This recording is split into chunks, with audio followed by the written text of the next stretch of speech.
Hi, my name's Isaac. I'm 18 years old. I'm an apprentice at Straightpoint. I've worked here for about 3 months now.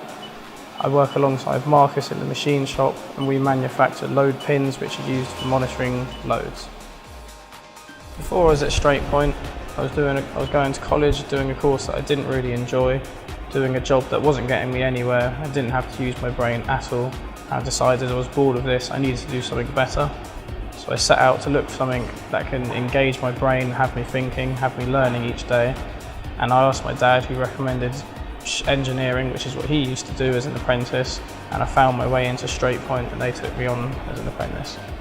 Before I started, I didn't even know what a CNC was. Now I'm learning how to use them, getting better and better each day, using them to make load pins and radio links. Hopefully soon I'll be able to use them on my own without help of Marcus. He can just give me a job, I can just set off and do them on my own. I'm progressing up through.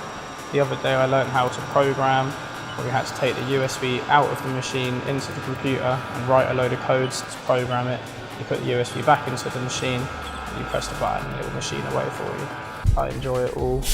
I like learning different things each day. Each day I'm faced with a different challenge. What I'd like to do in the future is work my way through the company, continue to progress, learn more, and eventually run my own company, my own engineering company, and be the manager.